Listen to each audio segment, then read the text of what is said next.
शिवाय नमस्तुभ्यम। हर हर महादेव। राजगढ़ मध्य प्रदेश में गुरुजी पंडित प्रदीप जी मिश्रा द्वारा बाँची जा रही श्री तेज शिव महापुराण कथा आज चौथे दिन की पूरी हो चुकी है।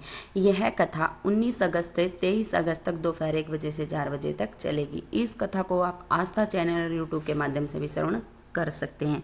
आज की कथा थी वह बहुत ही रोचक थी और उपायों से भरपूर थी। आज की कथा में गुरुजी ने हमें 4-5 ऐसे नए उपाय बताए हैं जो पहले कभी भी किसी कथा में नहीं बताए गए होंगे। आज की कथा में गुरुजी ने अगर किसी के घुटनों में दर्द रहता है, किसी ने डॉक्टर ने ऑपरेशन के लिए बोल दिया है, या कमर की जो रीढ़ की हड्डी है उसके मनकों में गैप आ गया, उसका भी उपाय बताए हैं। यदि किसी को रात में नींद नहीं आती है, गोलियां खानी पड़ती हैं, तो उसके लिए उपाय भी गुरुजी ने हमें आज की कथा में बताया है। और यदि आपको शिव पर जल चढ़ाते समय बहुत कई महीने हो गए हैं फिर भी आपकी मनोकामना पूर्ति नहीं हो रही है, तो उसके लिए आपको किस तरीके से जल चढ़ाना चाहिए उसकी भी जानकारी भी गुरुजी ने हमें दी है। और गुरुजी ने हमें यह भी बताया कि हमें कभी भी शिव मंदिर में कुछ कार्य ऐसे हैं जो कभी नहीं करने चाहिए, किसी पवित्र वृक्ष के नीचे, उन सब की जानकारी हम आपको इस वीडियो में देने वाले हैं। इसलिए वीडियो को लास्ट तक जरूर सुने, क्योंकि आज की जो पूरी वीडियो है वह उपायों से भरपूर है।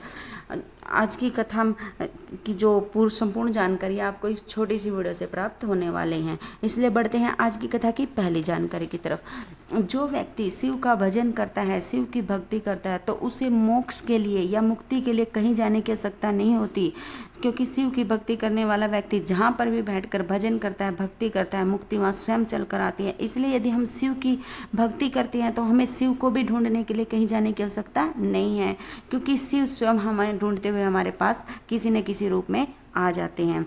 कथा की दूसरी जानकारी। फकीर में और फिक्र में बहुत अंतर होता है। जो फिक्र है मनुष्य को खा जाती है, और मनुष्य फिक्र में, चिंता में, फिक्र कर करके, चिंता कर करके एक दिन चिता पर पहुंच जाता है। और जो फकीर होता है उसे कोई चिंता नहीं होती, वह जो मिलता है उसे खा लेता है, जहाँ चाहता है वहाँ रह लेता है। और वो फकीर होता है वो जो फिक्र को ही खा लेता है।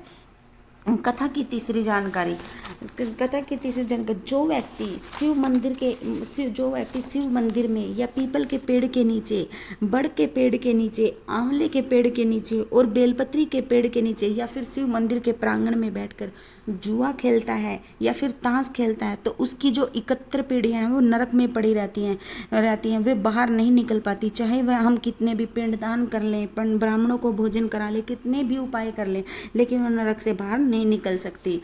कथा की चौथी जानकारी। आज की कथा में गुरुजी ने सभी बहुओं से भी यह निवेदन किया कि रक्षाबंधन के त्यौहार से पहले अपनी नंदों को एक बार फोन करके उन्हें रक्षाबंधन पे आने के लिए अवश्य बोलें। कथा की 5वीं जानकारी। यदि घर की जो बहू है ननद को पहनने के लिए अपनी साड़ी देती है या अपने जो भी कपड़े हैं उसको पहनने के लिए देती है, तो उसके घर का काल भी वह जो घर की बेटी या ननद है वह हर लेती है। कथा की छठी जानकारी।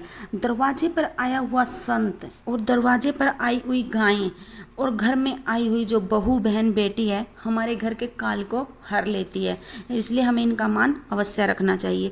कथा की 7वीं जानकारी। यदि किसी को रात के समय नींद नहीं आ रही हो, सोने के लिए उसे दवाइयाँ, गोलियाँ लेनी पड़ती है, तो आपको शिव महापुराण का यह उपाय 5 से 7 दिन करके देखना। आपको नींद बगैर दवाई के ही आएगी, आपकी दवाइयाँ वो धीरे धीरे करके छूट जाएंगी। आपको एक गिलास में थोड़ा सा पानी लेना है और आप जिस बिस्तर पर सोते हो आपको वहीं पर बैठ जाना है। यह उपाय आपको सोने से कुछ समय पहले ही करना है। आपको थोड़ा सा जल हाथ में लेना है और शिव की 5 बेटियों का बारी बारी से नाम लेते हुए उस जल का आचमन कर लेना है। पहले हथेली में जल लेना है और जया का नाम लेकर उसका आचमन कर लेना है। फिर दोबारा जल लेना है, विषहारा का नाम लेकर उसका आचमन कर लेना है। फिर तीसरी बार पानी जो जल को हाथ में लेना है और सामरी हारी का नाम लेकर आचमन कर लेना है। फिर उसी तरह से दोबारा से हथेली में जल लेना है और दोदली का नाम लेकर आचमन कर लेना है। अंत में हथेली में जो गिलास में जल है वह लेकर शिव की जो 5वीं बेटी है देव का नाम लेकर उस जल का आचमन कर करके सो जाना। आपको किसी दवाई या गोली की जरूरत नहीं पड़ेगी, आपको नींद बहुत ही अच्छी आएगी। इसलिए यह उपाय जिसको नींद के न आने की प्रॉब्लम है वह अवश्य करें। कथा की 8वीं जारी। जो नाग पंचमी के दिन हम घर के बाहर दरवाजे पर जो 5 सांप की आकृतियाँ बनाती हैं, वे क्यों बनाई जाती हैं? हम बनाते तो हैं आकृतियाँ, लेकिन हम यह नहीं जानते कि क्यों बनाई जाती हैं, किसके रूप में बनाई जाती हैं। तो आज की कथा में गुरुजी ने बताया कि ये जो 5 सांप की आकृतियाँ बनाई जाती हैं, यह शिव की 5 बेटियाँ होती हैं, जया, विषहरा, सामरीवारी, दोदली और देव। इनका स्मरण करते हुए ये 5 जो सर्प की आकृतियाँ वह बनाई जाती हैं।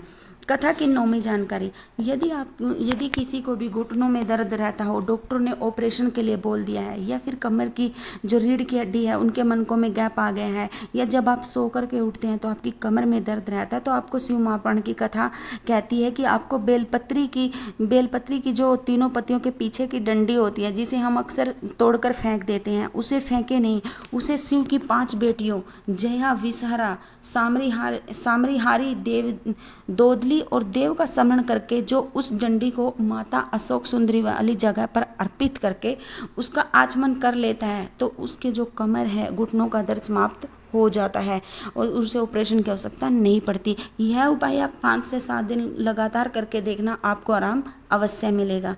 कथा की 10वीं जानकारी। यदि आपको शिव पर जल चढ़ाते हुए 2-3 महीने हो गए हैं, लेकिन जो आपकी मनोकामना है वह पूर्ण ही नहीं हो रही है, तो आपको क्या करना है?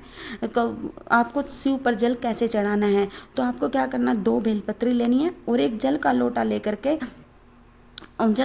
लेकर के आपको शिव मंदिर में जाना है। आपको शिव मंदिर में जहाँ पर जलाधारी बनी होती है, जलाधारी हमेशा प्रत्येक शिवलिंग की जो उत्तर दिशा में बनी हुई होती है, जो जलाधारी होती है उत्तर दिशा में होती है। केवल काशी का जो उज्जैन महाकाल का मंदिर ऐसा है जहाँ पर जलाधारी दक्षिण में बनी होती है, नहीं तो सभी शिवालयों में जो शिवलिंग की जो जलाधारी होती है वह उत्तर दिशा में ही होती है। आपको क्या करना है, जलाधारी के जो ठीक विपरीत यानी कि दक्षिण दिशा में आपको बैठ जाना है, और दक्षिण दिशा में आपको बैठ करके आपको 2 बेलपत्रियों में से पहली बेलपत्री माता शोक सुंदरी वाले स्थान पर अर्पित करनी है, जिसकी डंडी का मुख जलाधारी की ओर होना चाहिए, यानी कि उत्तर की ओर होना चाहिए। और दूसरी बेलपत्री आपको शिवलिंग पर अर्पित करनी है, जिसका मुख भी जलाधारी की ओर होना चाहिए, यानी कि उत्तर दिशा की ओर ही होना चाहिए। फिर आपको क्या करना है, 1 लोटा जल धीरे धीरे करके शिवलिंग पर चढ़ाते हुए, पहले शिवलिंग पर चढ़ाना है और फिर धीरे धीरे थोड़ा सा आगे जाते हुए माता शोक सुंदरी वाले स्थान तक लेकर के जाना है, और फिर वापस से जल की धार को शिवलिंग पर अर्पित कर देना है।